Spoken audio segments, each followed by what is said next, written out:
We're going to go now to Adam Housley, who is speaking to somebody that has actually been hiding from gunfire and just came out, just resurfaced from that. Adam, go ahead.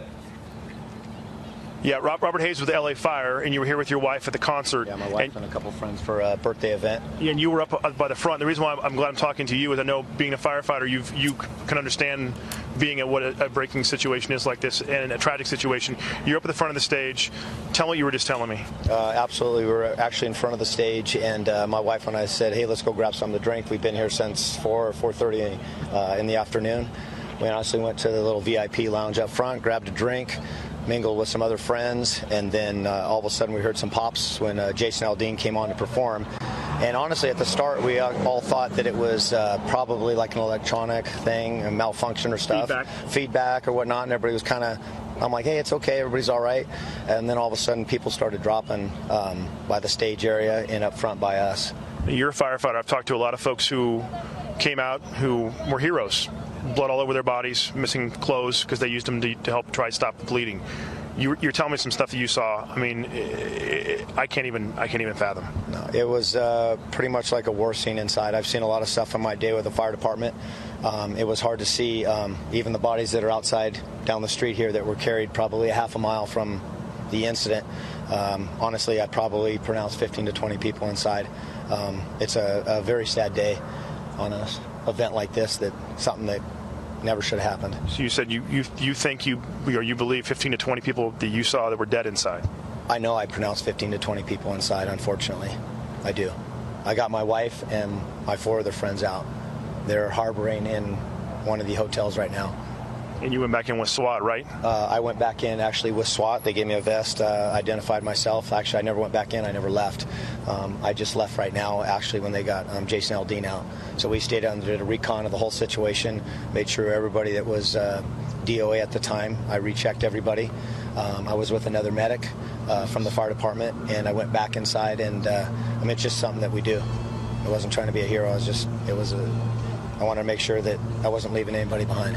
How many people do you think were taken out of here that were shot? If you had to guess.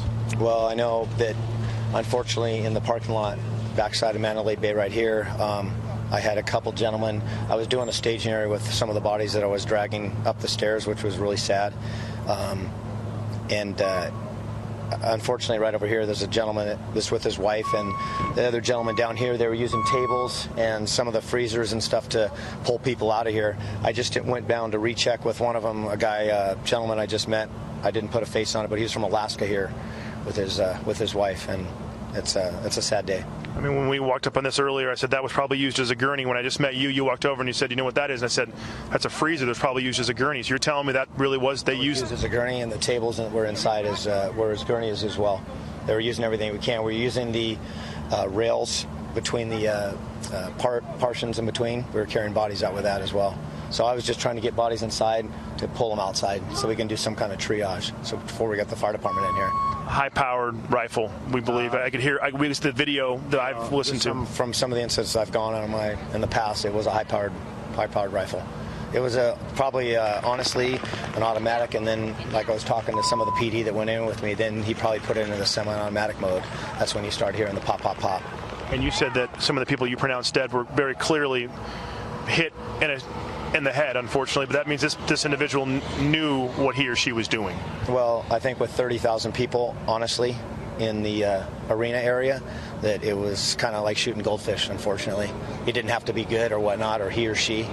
It was just a reckless situation, and it's a sad, sad day. You're a firefighter in Los Angeles. You've been obviously to a lot of tragic events.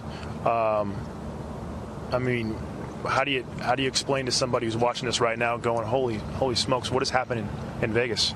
Well, what I don't understand is the same thing with 911 when all this stuff happened. Everybody came together and tried to create maybe a positive atmosphere for everybody else. This is a tragic situation that everybody came to have fun, and it was supposed to be a fun event. The last day, we were here celebrating a birthday with my friends, and then it turns into a tragedy, and it's sad in our society that stuff like this has to take place. I just got to mention this again. You're a first responder from L.A., here for a birthday. I work in Venice Beach. You work in Venice Beach, and you had to pronounce 20 people dead tonight. Unfortunately, I did. Sad day in Las Vegas. Peace to all everybody's families. And I try to give condolences, and the three over here, I actually made face with them inside, and somebody said there's 3 bodies that were here. I mean, you can tell that's probably a half mile from where the incident took place. But I wanted to go back and give face to somebody that maybe they could, I put my arms around them and told them, hey, just try to remember the good times. I mean, I deal with stuff in my whole career that we have to put back in our heads, and we have to deal with our own families and friends, and it's just something I do. So I want my brothers to do it as well. I know you would, and sorry, I mean under circumstances. I mean, you guys, he has blood on his shirt, on his shoes. We've seen this time after time, and I had to meet you under these circumstances, but I'm, to put it into perspective for us, you are a first responder. I mean, this is what you do, and I appreciate you telling us. And prayers with those who were lost. Guys, back to you guys in New York. Okay, Adam, thank you so much.